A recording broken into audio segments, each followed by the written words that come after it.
것도 없어서 또 김부성 권사님이 오르간을 배운 게 이렇게 요긴하게 쓰여질 줄 누가 알았겠어요? 그죠?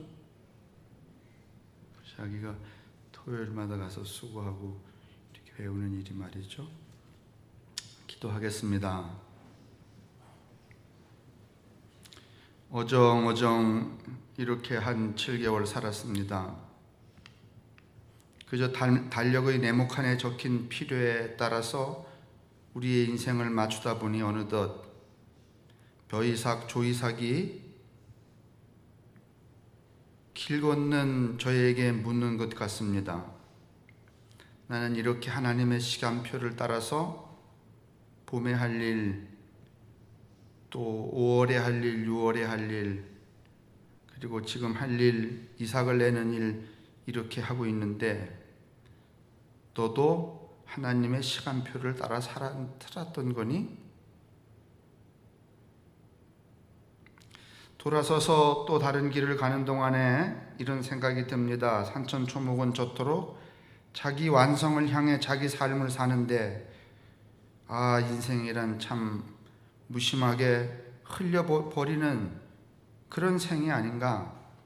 하나님, 이 시간도 이랜만에 하루지만은 이 무심한 당신의 뜰에 저희들이 모여 앉아 있으니 그래서 이 무심한 뜰에 또 당신 오시기를 간절히 소망하니 강림하시고 우리 옆에 앉으시고 우리의 삶과 함께 해주시기를 간절히 구합니다. 태초부터 이래 중에 한날은 아무것도 하지 말고 놀고 먹자 하신 그 말씀이 이 시간 저희와 함께 이루어지기를 또 소망합니다.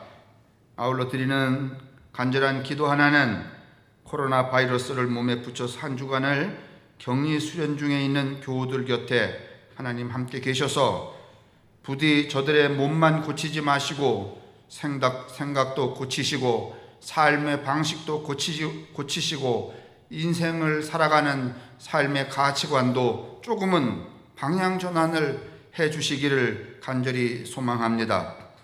이번 경험으로 우리네 생명이 어디서 무엇으로 열리고 닫히는지를 얻는 수학을 이 수련의 기간 동안에 모든 교우들이 이제 얻을 수 있도록 주님께서 복을 내려 주십시오.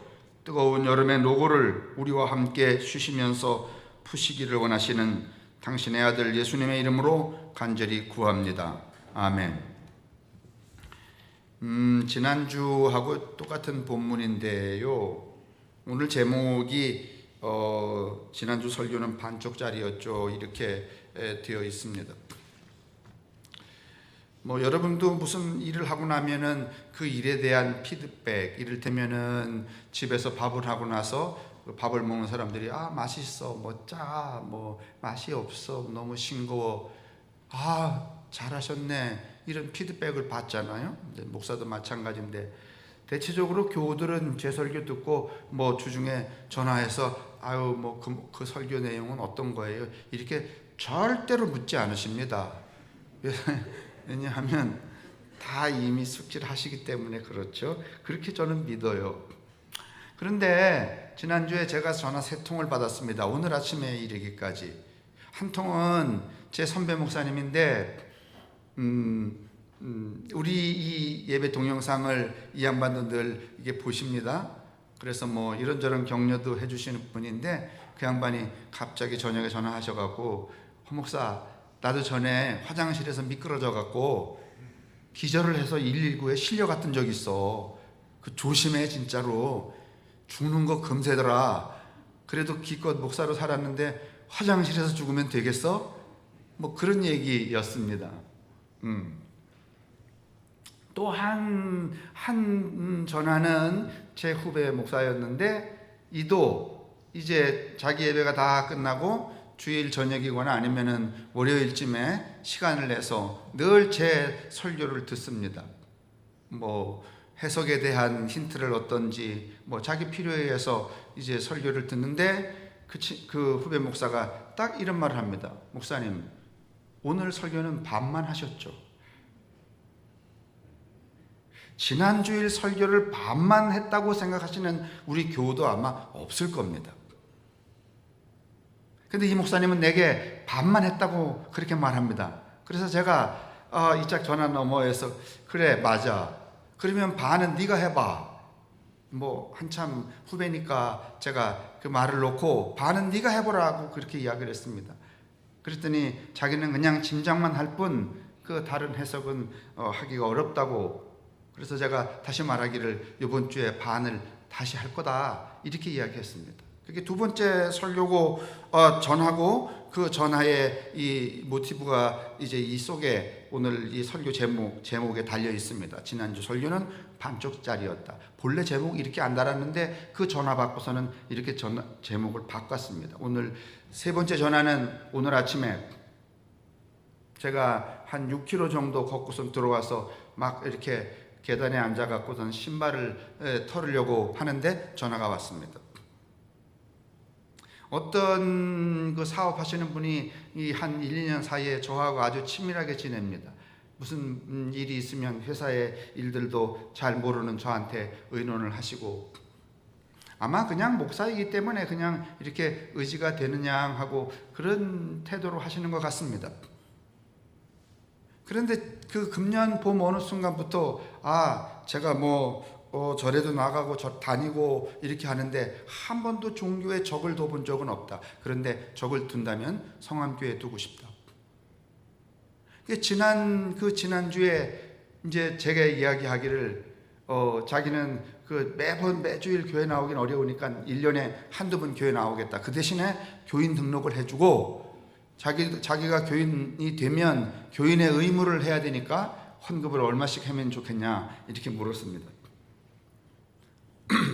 제가 원래 돈에는 좀 째째하잖아요. 그죠?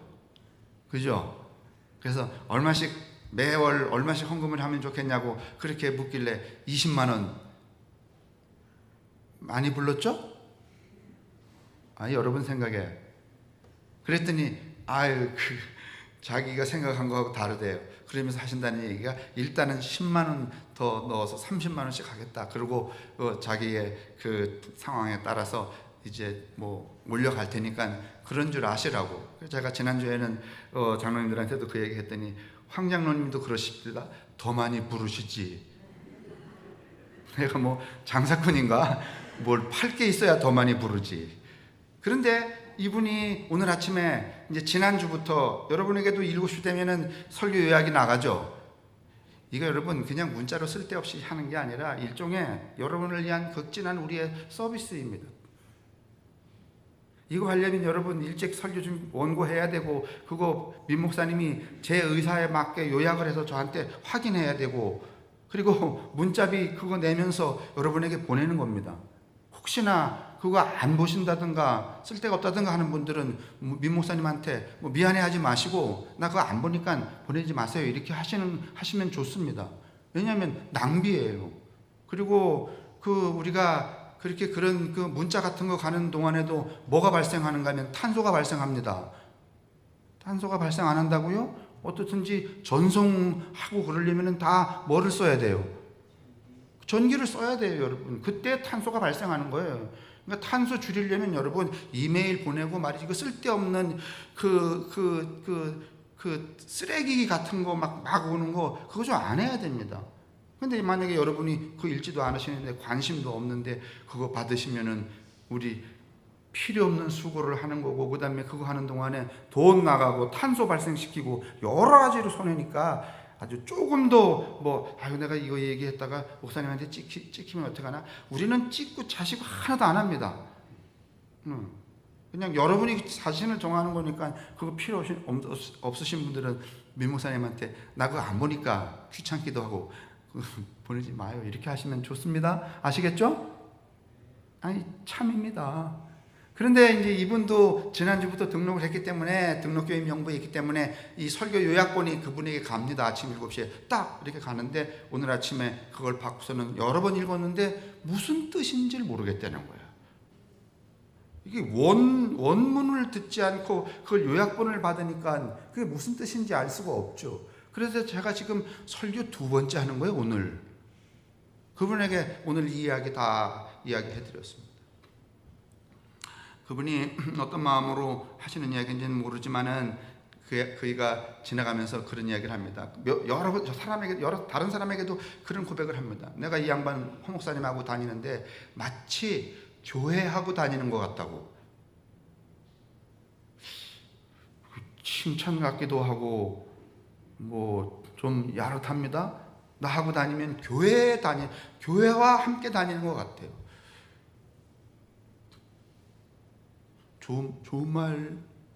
좋은 말인가요? 제가 이제 그 얘기를 들으면서 늘 반성을 합니다만은, 그래서 이제 그 세 번째 전화를 받습니다. 주로 제가 하고자 하는 오늘 이 완성된 설교는 두 번째 후배 목사가 보냈던 반쪽만 하셨죠에 관한 겁니다. 지난주에 제가 무슨 얘기 들었는가 하면은 이 불의한 청지기 비유를 말하면서 무슨 얘기 했는가 하면 이쪽을 할 건가, 그 고리대금업자처럼 그렇게 고약하게 욕망만 관계하며 살 것인가, 아니면은 그 욕망을 내려놓고 인간과 소통하는 인간관계로 살 것인가 라고 제시를 딱 몇 개를 하는가 하면 두 개를 했습니다. 여러분, 여기에 매몰되면 이 성서의 해석도 여전히 무엇이 되는가 하면 선과 악으로 나누는 이원론에 빠지게 됩니다. 하나는 이쪽을 선택하게 되면 이쪽은 어떻든지 써야 돼요, 아니면 버려야 돼요. 이 사람이 선한 사람이면 이 사람은 무슨 사람이 되는 거야? 악한 사람이 되는 거예요, 여러분. 이 이원론의 소위 이 함정을 벗어나기 어렵습니다. 그런데 예수님은 이 땅에 오셔서 우리를 말이죠, 선과 악으로 이렇게 쫙 나눠갖고 너는 되는 놈, 너는 못 되는 놈, 이렇게 그러는 분이 아니십니다. 이건 사람들이 선택하는 매우 아주 익숙한 방식에 해당하는 것이죠. 예수님은 그 가라지의 비유에서도 보는 것처럼 이 선과 악을 구분하고 악을 완전히 소멸시키고 선을 부흥케 하시기 위해서 이 땅에 오신 게 아니라 선과 악을 통합하기 위한, 하나로 만들기, 하나가 되기 위해서 이 땅에 오신 분입니다. 정확한 예제는 아니겠지만은 요즘에 이제 비가 많이 와서 이 과수농사 하시는 분들 보면 조금은 어려울 것 같아요. 제가 조금은 많이 걷느라고 한가한 날은, 좀 컨디션이 좋은 날은 일찍 이제 저 사암리 꼭대기까지 이렇게 쭉 돌아서 한 바퀴 돌면 7km쯤 되는데, 그 사암리 꼭대기 쭉 올라가다 보니까 비가 부슬부슬 오는데 복숭아 과수원에서 그 아저씨가 벌써 일을 하고 계시더라고. 근데 그 복숭아 그 나무 밑에 보니까 달려있는 것보다는 떨어진 게 너무, 여러분도 보셨죠? 아니, 복숭아 그 나무 밑에 떨어진 복숭아요. 아니, 그럼 좀 더우시더라도, 더우세요 거기? 별로예요? 그러면 떨어진 복숭아, 그러면 고개라도 좀 이렇게 해보세요. 하면 힘드니까. 그렇게 정말 무심하시기요? 복숭아가 너무 많이 떨어졌어요. 내가 키우진 않았지만은 1년 내내 걸으면서 그분들이 그 추운 겨울부터 나와서 말이죠, 전지하고 봉지 씌우고 하는 것들을 계속, 나는 참여는 안 하지만 계속 봅니다. 근데 그 떨어진 걸 보니까 저도 속이 많이 상해요. 가던 길을 멈추고선 제가 이렇게 서니까 그 사다리 위에 올라갔던 그 아저씨가 저를 쳐다봅니다. 그래서 제가 하는 말이, 이 복숭아가 이렇게 많이 떨어져서 어떡하죠? 근데 이 제 질문에는 약간 모순이 있긴 합니다. 왜냐하면 저도 알지 못하는 사이에 여기 붙어 있어야 뭐가 되는데, 정말 내 혼자 할게요. 그러면 여기 붙어 있어야 돈이 되잖아요. 여기 떨어진 건 돈이 안 되잖아. 그러면 제 물음의 근저에는 아주 깊숙한 곳에는 돈 많이 버렸네, 그런 뜻이잖아요. 여러분은 아니신 것 같은데 보니까 나는 그런 마음이 들어서, 그게 그 근저에 있어서 그렇게 어떡하죠, 이렇게 많이 떨어져서. 그랬더니 그 아저씨가 씩 웃으면서 이럽디다. 참 도처의 도인이 천지야. 뭐라는지 아세요? 다 내 밭에 있는 걸요 뭐. 근데 입 닥치고 그냥 갔잖아. 내 밭에 있다는데 뭘. 나는 이게 하나님 마음이라고 생각이 들어요. 붙어있는 놈이나 떨어진 놈이나, 아이고 이 떨어진 놈, 이 악한 놈, 이 빌어먹을 놈, 그냥 뭉개버릴 놈, 돈이 안 되는 놈 해서 말이지 그냥 없애고, 아이고 니만 내 새끼야 이렇게 하지 않고, 이게 다 내 밭에 있는 걸요. 어느 쪽이 하나님 마음일까요? 떨어진 건 내 새끼 아니야 그러고, 붙은 것만 내 새끼야 그러고, 아니 거짓말하는 놈은 내 새끼 아니야 그러고, 착한 놈만 내 새끼야 그러고, 헌금 잘하는 사람만 내 새끼야 그러고, 못하는 사람은 내 새끼 아니야 이렇게 하고, 예배당 빼먹지 않는 사람만 내 새끼야 그러고, 늘 자주 뭐 이런저런 핑계 뭐 여러 가지 많잖아요. 한 100만 가지 될걸? 그러고선 빼먹는 사람은 내 새끼 아니고, 그리고 어느 쪽이 하나님의 성품이겠냐.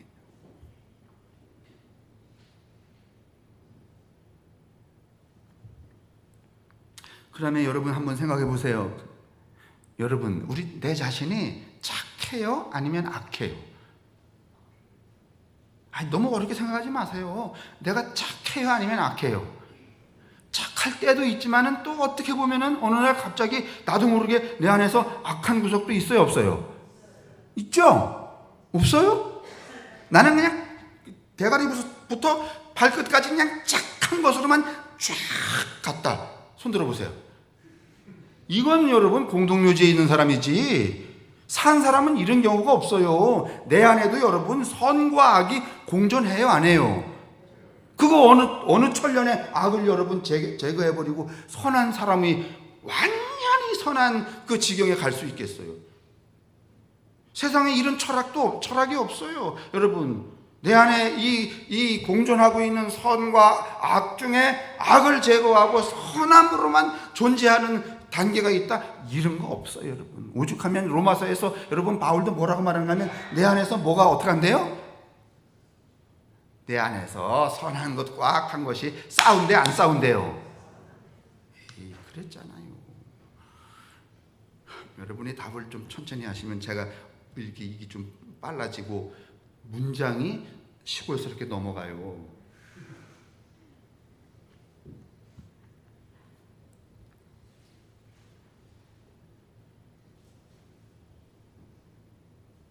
그런데 여러분, 그 사람에게 그 사건에 성령 곧 예수가 개입을 하면 선한 사람과 악한 사람 또는 내 안에 있는 선과 악이 불화하지 않고 어떻게 한다는 거야? 조화한다는 거야. 여러분과 내 안에 있는 선과 악이라는 이 성격이 빼버려야 되는, 밟아서 죽여버려야 되는 그럴 방법도 없어요. 그리고 여러분, 이 선과 악이라는 경계조차도 내가 생각하는 그 생각이나 행동에 어디까지가 선이고 어디부터가 악인지 경계가 분명해야, 아니면 지멋대로야? 지멋대로예요, 여러분. 나는 저 인간이 악한 것 같은데 지 생각에는 내가 악하다는 것은 내가 설정한 경계가 여기거든. 근데 저 사람은 자기 자신을 생각할 때 나는 그렇게 악하진 않지. 그러면 자기는 경계선을 어디다 둔 거야? 여기 안 둔 거잖아요. 여기다 둔 거잖아요. 그러니까 경계선이라는 게 내 안에 있는 선과 악, 우리 사회에 공존하고 있는 선과 악, 인간과 인간 사이에 작동하고 있는 선과 악의 경계가 또렷 법에 나와 있는 것처럼 몇 항 몇 조, 그러니까 이래요? 아니면은 이게 불분명해? 그러면 그 선과 악이라는 것, 좋은 사람과 나쁜 사람이라는 것, 여러분 나쁜 사람도 가만히 개인적으로 만나보면은요, 여러분 그런 경험하시잖아요. 개인적으로 만나서 인생을 어떻게 살아왔고 어떤 아픔이 있고 어떤 고달픔이 있고 그거 들어보면은 어제까지만 해도 저 때려 죽일 인간 이랬는데 촥 마음에 하루 만에 그 이야기, 살아온 얘기 들어보면 이해가 돼, 안 돼? 그렇잖아요.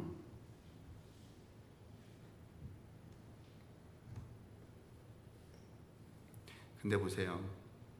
예수님이 오늘 이 누가복음에서 이제 다음 시간에 다시 말씀을 드릴 건데, 이 지난 이 15장에 나와 있는 세 가지 비유가 있어요. 잃었던 것을 찾으면 잔치한다는 비유가 세 비유거든요. 그 비유 뒤에 이 비유가 또 등장을 해요. 그래서 이 15장과 16장의 비유는 연속되어 있는 거예요. 그런데 오늘 여기 이제 8절에 이게 주님 큐리오스라고 하는 주님인데, 이런 선과 악한 사람과, 우리 사회 자체도 나쁜 사람과 선한 사람이 이렇게 공존하잖아요, 대체적으로. 이게 가만히 보면은 힘도 없고 가진 것도 없는 사람이 아주 선한 것 같은데 또 그렇지도 않은 구석이 있어요. 그다음에 대체로 힘 있고 많이 가진 사람이 악할 수 있는 가능성이 많은데 또 안 그런 사람도 있어요.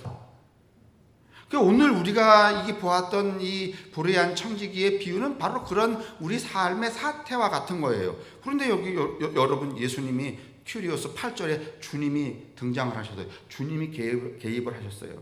그래서 이 프랑스와저 돌토라는 사람은 이걸 성령의 법이 작동되기 시작했다 이렇게 말해요.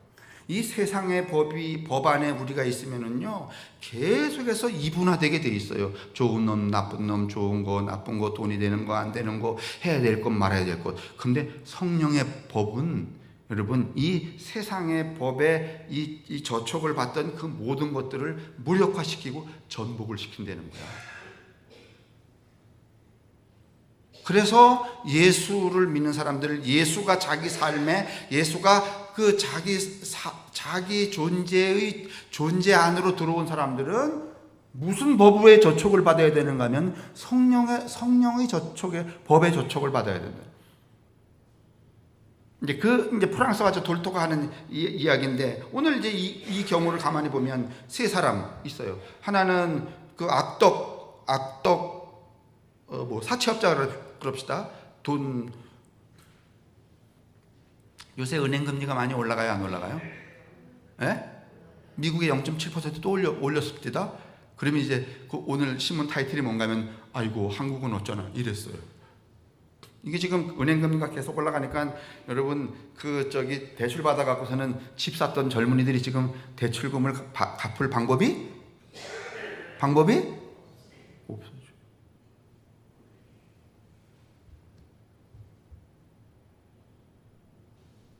그 얘기 하려고 제가 시작을 한 거 아닌데,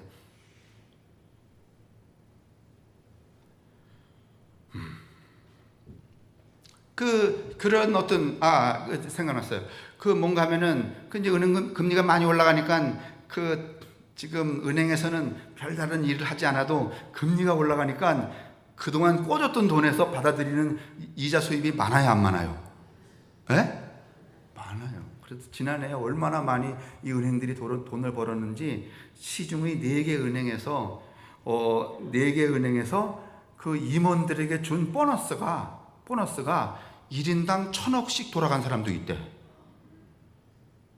그러니까 아무것도 안 하셔. 그냥 그리고서는 누구 거 주워다가, 여러분 얼마씩 1,000만 원씩 2,000만 원씩 뽑은 거 이자 받아갖고 그거 모아갖고서는 자기들 보너스를 그렇게 많이 받았다는 거야. 여기 나오는 이 불의한 청지기의 주인 같은 거야, 여러분. 그죠? 꼭 그렇다고 우리 교회에 없으니까 제가 이런 말을 하지, 만약에 이런 교인 계시면은 제가 이런 얘기 절대로 안 하지. 교인 떨어지는데 그런 얘기 하나?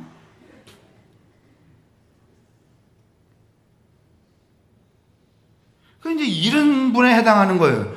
이제 그 밑에 있는 이게 무슨 이제 중간 관리자, 무슨 이 강원도를 책임진 어떤 은행의 책임자, 이렇게 가만히 보니까 자기도 보너스를 받긴 받는데 얘들이 하는 짓이 너무 터무니없고 너무 많이 받아 쳐먹어. 매일 자기가 창구에서 말이지, 사람들을 만나는데 말이야, 이자 좀 어떻게 좀 깎아달라든지 아니면 좀 연장을 해달라든지 매일 아우성치는 학궁리 주민 3명, 저 동네면 주민 3명 만나. 이걸 보면서 마음이 저리는 거야. 이거 어떡하나 말이지. 그래서 몰래 밤중에 오라 그래갖고서는, 김동래 돈 빌려간 거 얼마예요? 가져오세요. 내가 요 짓을 한다는 거야. 잘하는 거야, 못하는 거야? 사회가 이렇게 가면은 이게 제대로 사회가 굴러가야 아니면 안 되는 거야. 안 되는 거예요. 그 다음에 또 김덕래 권사님 본인도 내가 그쪽이 어디 대리점 지점장 만났더니 말이지 내 거만 깎아준다더라. 그래갖고서는 김덕래 권사님이 나만 말이지 이렇게 나만 깎아줬으면 좋겠다 하고선 본인 거만 해야지만 아주 좋은 성품인데 뭐 옆에 있는 뭐 김경자 권사님 다 데리고 가는 거야. 그래서는 이 사람들을 다 뭘로 만들어 버렸어요? 사기? 아니 가서 사바사바해서 200만 원짜리를 100만 원으로 이렇게 다시 이렇게 쓰고 그러면은 사문서 2조에 사기 치는 거야 아니야? 아니에요?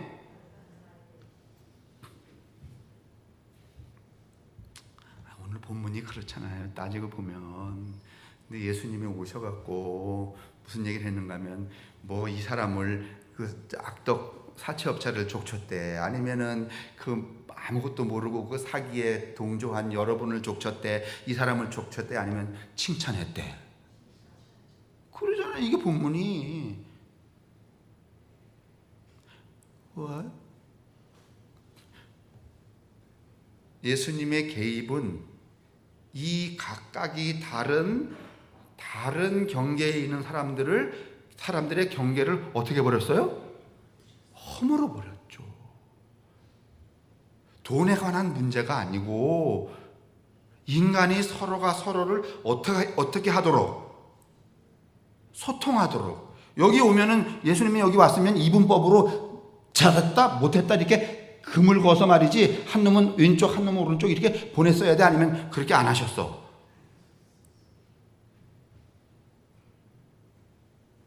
그걸 성령의 법이라고 그러는 거예요. 세상의 법은 소통하게 하는 거야 아니면 구분짓게 하는 거예요?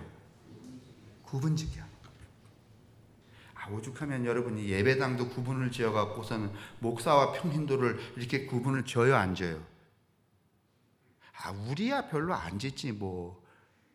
우리가 이게 제복을 아니고 이런 것도 일종의 하나예요.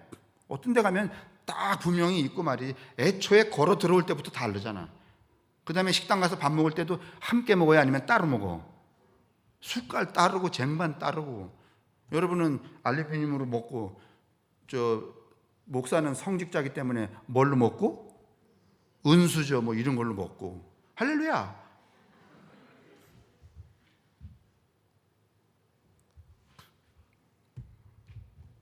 예수님은 고리대금 업자라는 구분도 붕괴를 시키고 불의한 청직이라는 그 사태도 붕괴를 시키고 그 무지한 사기 동조자들도 붕괴를 시켜서 이 모든 사람을 어떻게 만드는가 하면 간단하게 말하면 평평하게 만들어 버리시죠. 사람이 소통하려면요 평평해야 돼요 안 해야 돼요?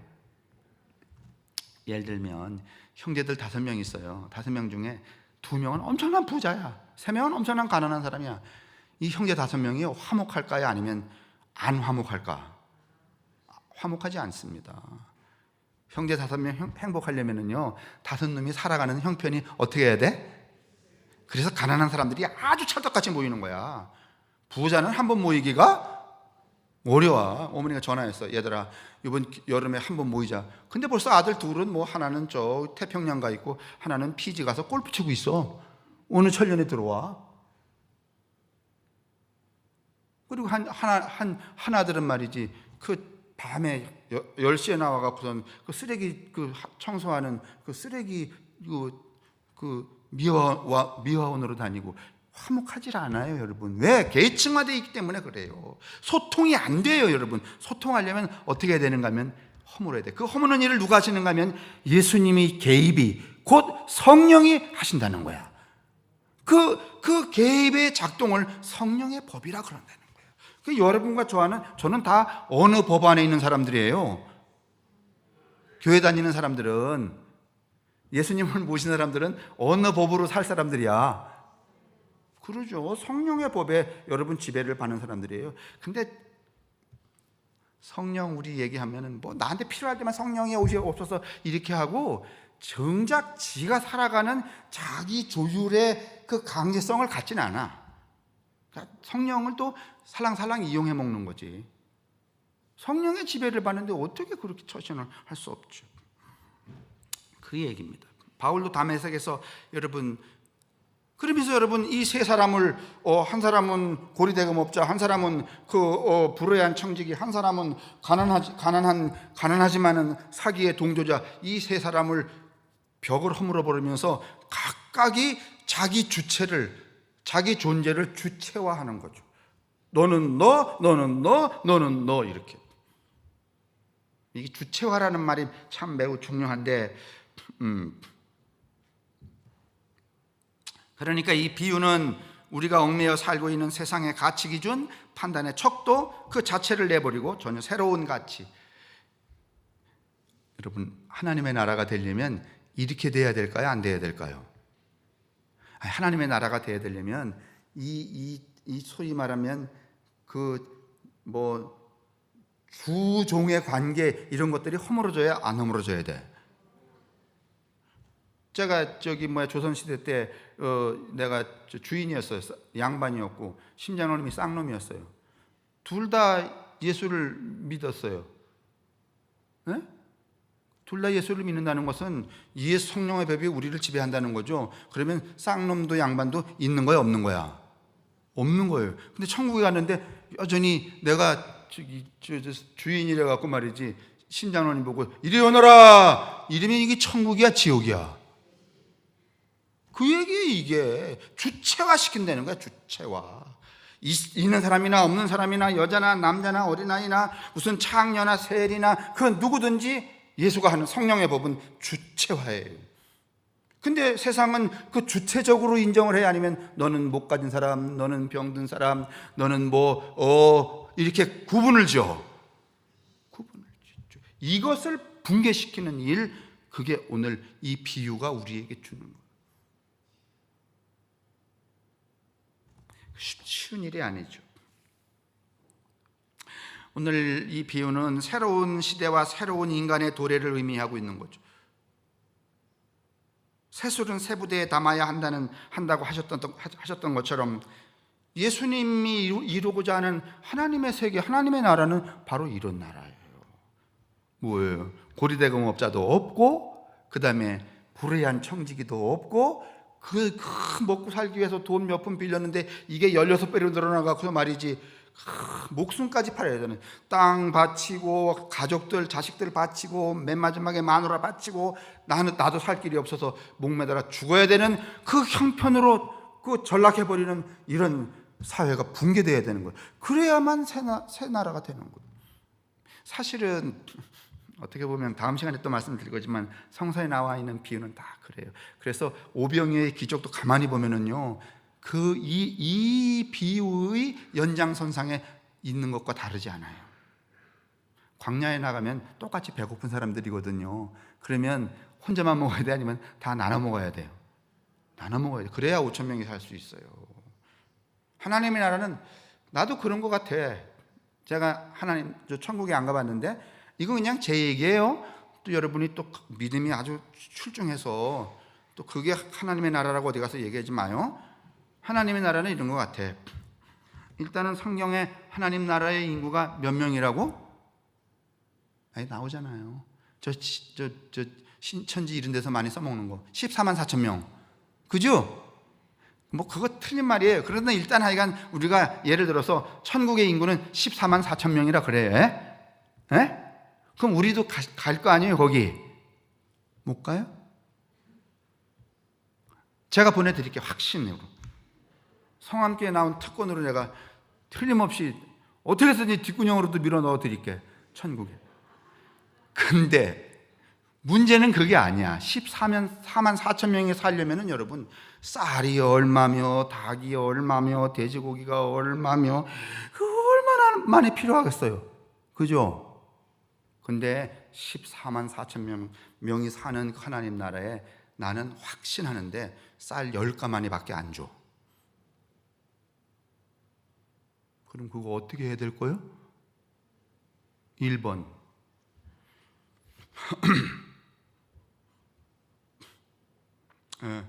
가장 먼저 받은 창고직이 김경태 권사님이 10가마니 중에 3가마니를 빼돌린다. 김경태 권사님이 다시 밑에 있는 그 홍문사님한테 넘기면서 홍문사님은 너무 많이 줄어들었으니까 반가마니만 빼돌린다. 그리고 맨 말단에 9급으로 나눠줘야 될 그 신낙선 장로님한테 왔더니 약 8말 남았다. 그걸로 몇 명 먹어야 돼? 먹을 수 있어요? 아니면 없어요? 없으면 지옥이고 있으면 천국이야. 그걸 왜 부정하면 오병이어에 여러분 고기 2마리 떡 5개로 5,000명이 먹었다는 걸 어떻게 믿어? 맞아요? 여러분 그건 형용 모순이에요. 여러분 말이 안 되는 소리예요. 14만 4천 명인데 쌀 8가마니를 신낙선 장로님이 푼다 말이지. 그런데 못 먹는다고 여러분 인정하면 오병이어의 기적도 믿는 거야, 안 믿는 거야? 예? 아니 무슨 말씀이에요? 오병이어도 누가 하신 거고 제가 한 거예요? 예수가 한 거야? 그러면 14만 4천 명 하나님 나라에서 신낙선 장로님이 대표로 8가마 나눠주는 것도 누가 하는 거고? 신낙선 아니면 하나님? 그럼 먹어 못 먹어? 오늘 목사님 진짜 여러 번 걸으시더니 반짝반짝 하시구나. 비유가 아주 꼼짝도 못하겠네. 생각해 보세요. 나는 확신해. 천국은 14만 4천 명이라면 쌀 8가마니밖에 안 줘. 그걸로 먹고 살아야 돼. 그냥 막 싸우며 찡그리며 말이지 분노하며 이게 천국이야 이러면서 먹고 살아야 돼? 아니면은 그냥 웃으며 행복하며 껴안으며 살아야 돼? 몇 명이? 쌀 얼마로? 그 방법은 뭐겠어요? 여기 나오는 거야 오늘 이야기가.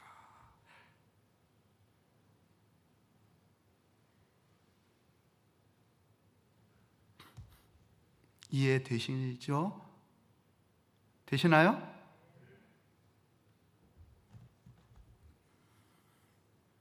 이 새로운 삶의 법, 의사소통을 통한 이웃사랑의 법을 돌토라는 심리학자는 성령의 법이라고 썼습니다. 사람들에게는 선과 악이 있지만 성령에는 그런 게 없습니다. 성령 안에서 중요한 것은 서로 소통하는 것입니다. 오병이어로 5천 명이 먹듯이 말입니다. 14만 4천 명이 8말로 행복하게 살 수 있는 것처럼 말입니다. 혹시 여러분에게 말 같지도 않은 무슨 신천지나 이런 사람들이 와서 이렇게 시비 걸면은 딱 한마디 물어보십시오. 천국의 백성이 14만 4천 명인데 쌀 8가마니로 살 수 있나? 8가마니는 그냥 우리가 지어낸 거예요. 제가. 여러분은 6가마니 해도 되고 6대 해도 돼. 예? 그래서 만약에 그 친구가 살 수 있다 충분히, 그러면 조금은 그 사람하고 대화할 것을 제고해 봐야 돼. 왜냐하면 깨달은 사람이기 때문에, 새로운 가치와 새로운 법의 이해를 가진 사람이기 때문에. 그런데 가차 없이 못 살아. 그러면 여러분 대화할 가치가 없어요. 신천지 말고 여러분 주변에 우리 교회 말고 다른 교회 다니는데 믿음이 출중한 사람한테 물어봐. 그 다음 얘기는 제가 안 할래요. 거기는 좀 급수가 떨어진다든가 이렇게 하면 웃기잖아요, 우리가. 그죠? 근데 여러분 곰곰이 생각해 보세요. 오병이어의 기적하고 14만 4천 명이 쌀 8가마니로 행복하게 먹고 살아야 될 그 이야기하고 전혀 다르지? 아니, 이건 믿는데 왜 이거를 못 믿는다? 그럼 어떻게 먹을 수 있냐는 거예요. 소통, 성령의 법에 따라 살면 가능하다. 믿습니까? 아멘이 겨우 하시네요. 그런 소통이 시정잡배들에게서 나타나든지 욕심쟁이들에게서 나타나든지 하는 것은 중요하지 않습니다. 가장 중요한 것은 사람과 사람 사이에서 공존을 위한 의사소통이 이루어지는 것입니다. 공존을 위한 의사소통, 그게 천국이야. 공존을 위한 의사소통이 이루어져야 5천 명이 떡 5개 물고기 2마리를 먹고 살아. 14만 4천 명이 쌀 8가마니로 먹고 살아요. 근데요, 공존을 위한 의사소통이 결여되어 있고, 하나는 고리대금업자, 하나는 불의한 청지기, 하나는 거기서 살기 어려워서, 이런 사회의 계층으로 만들어지면 절대로 함께 살기 어려워요.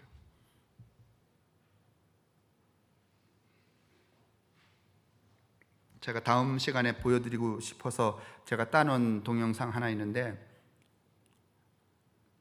미리 좀 드려야 되겠네요. 다음 주도 이 본문 그대로 할 거예요. 이제 마지막으로 하는데, 저기 홍천에 가면 하이트 맥주라고 있죠. 가끔씩 보면 그 하이트 맥주가 막 이렇게 몰래 큰 대형 트럭이 맥주 이렇게 실어 나르잖아요. 그죠? 보시죠? 저는 뭐 잘 몰랐을 때에는 그 맥주 실어 나르는 운전사들이 기본적으로 300만 원, 400만 원 받으려니 했어요.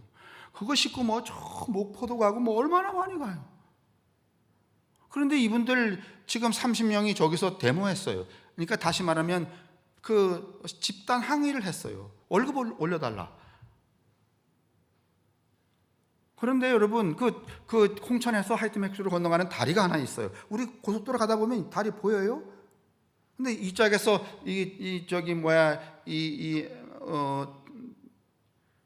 데모트레이션을 하니까, 항의를 하고 그러니까 이쪽에 이 강원도에 있는, 춘천에 있는 이 경찰들이 90명쯤이 가갖고서는 그걸 진압을 하기 시작하려는데, 그 다리 꼭대기에서 운전기사가 2명이 물로 뛰어내려요. 다음 주에 보여드릴 거예요. 그 이유가 뭔지 아세요? 11년 동안 그 11톤 트럭에 술 싣고선 실어 날랐는데 봉급이 150만 원이래.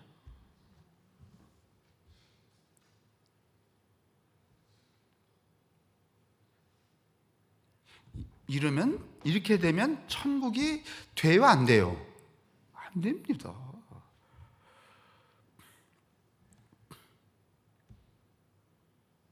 오늘 여러분에게 말했으니까 다음 주에 보여드리지 말까? 난 그 운전기사가 그 물로 다 뛰어내리는데 너무 가슴이 아팠어. 눈물이 안 날 수가 없어. 한 명은 뭐 또 그 제압하는 경찰관에게 떠밀려 떨어졌대.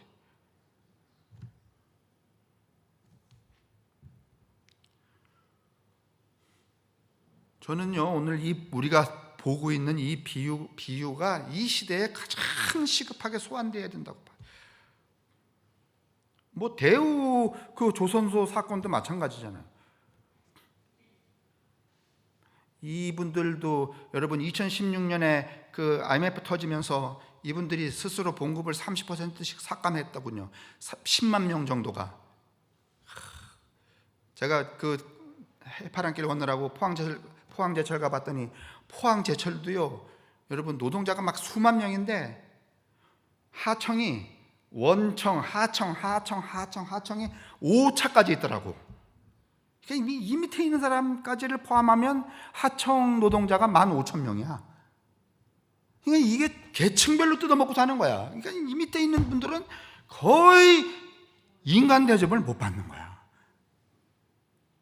지난번에 뭐 누군가가 데모해서 겨우 정직원이 됐는데 50명 됐대. 15,000명 중에서.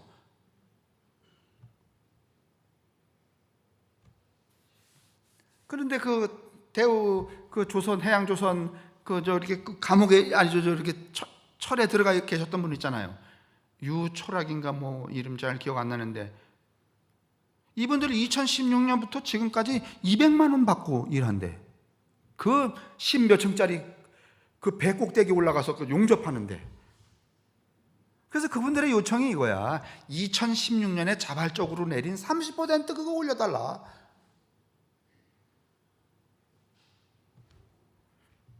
그런데 여러분, 이번 이 정부가 타협하면서 얼마 올렸는지 알아요? 4.5%. 이건 이제 다음 시간 얘기인데 미리 해서 여러분에게 죄송하고 하여간 새 나라, 하나님의 나라, 예수가 이루고자 하는 나라는 이런 구조의 나라가 아니에요. 예수님이 함께하는 성령이 개입된 사람들, 개입된 상황에서는 어떤 존재든지 평등해서 소통하고 함께 살아가는, 그래서 뭐가 돼야 돼? 잔치가 돼야 돼. 근데 오늘 우리 잔치는 여러분, 잔치하는 계층이 다 달라요, 안 달라요?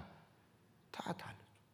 우리야 요즘에는 삼겹살 옛날에 사놓고 잔치했는데 요새는 삼겹살 값도 장난이?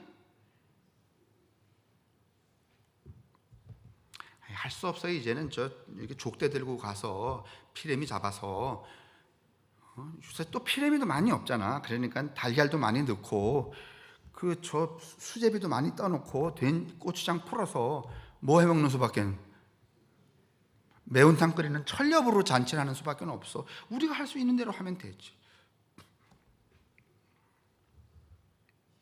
가장 중요한 것은 사람과 사람 사이에서 공존을 위한 의사소통이 이루어지는 것이죠. 하나님은 바로 그런 관계 속에 존재하신다는 것을 우리에게 말씀하고 계신 거고, 그런 법으로 형성되는 나라가 하나님의 나라이고, 그런 일을 이루어가는 주체들이 하나님의 백성이라는 거죠. 예? 이런 걸 만들어가는 사람이 누구의 자녀야? 하나님의 자녀예요. 이런 것도 안 하면서 정반대의 일들을 조장하며 살아가는 목사, 장로, 집사를 어떻게 하나님의 자녀라고 명찰 가지고 되는 거 아니야. 맨 밑에 보고선 마칩시다. 좀 시간 가서 죄송해요. 그러므로 이 불의한 청지기의 비유는, 여러분 읽으세요. 시작.